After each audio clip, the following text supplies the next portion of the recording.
Percocet, Miley Percocet, Percocet, Miley Percocet, Percocet, got it represent. What is up, guys? Welcome on back to TK's Garage, and this is kind of a sad video to make. One of my favorite car brands, a brand that I've had for a long time, off and on, has been Jaguar. For you guys that have been a subscriber here for a long time, you guys remember the Selling a Car at the Bar series, which was basically started with the Jaguar XJ8, which we were at a random bar in Oklahoma City after buying it from a Jaguar service manager, retired service manager, after it sat in his garage for a few years. We fired it up and got a fresh battery in it and cleared all the codes, and there was nothing wrong with that car. Only to take it to a bar 2 days later and sell it for like 3 times the money that we paid for it.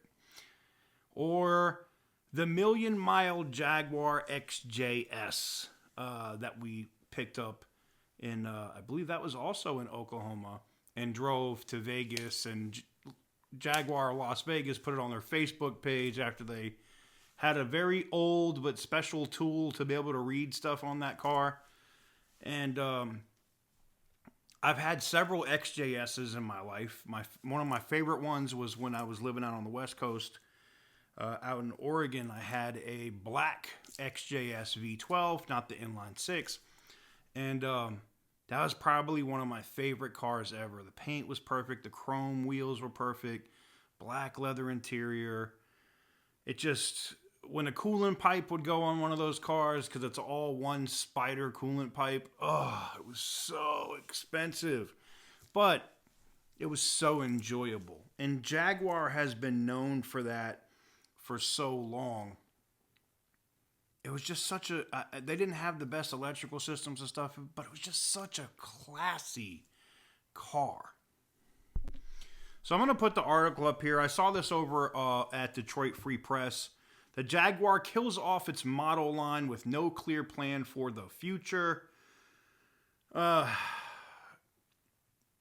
an icon of luxury style and exclusivity, Jaguar may be on its last leg. The brand's been in retreat for years as Jaguar prepares to end production of all of its current models. And with no certain replacements in the pipeline, there's a reason to wonder whether the 102-year-old British brand will ever come back. The F-Type, a delightful little convertible, the sort of car which Jag was once renowned for, goes out of production next year. No replacement is planned. What is probably going to happen, and I know you guys in the UK don't want to hear this, is I believe Tata still owns the right to Jaguar and Range Rover.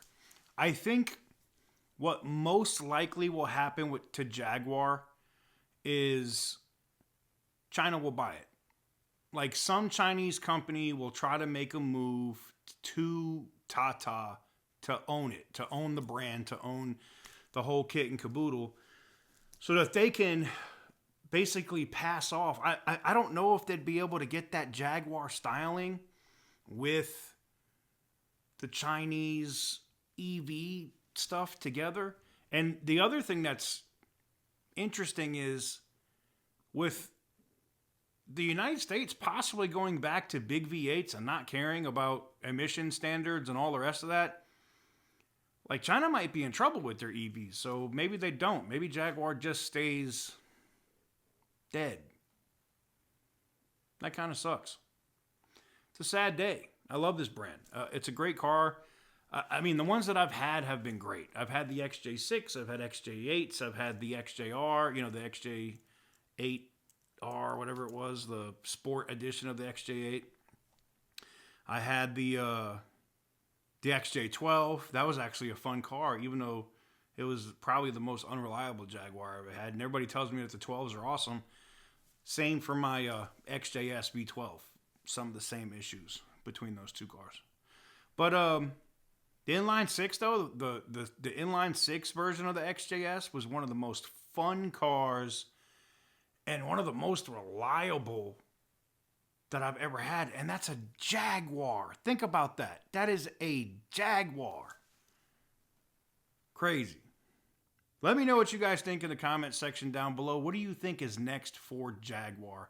I'd love to know your thoughts in the comments.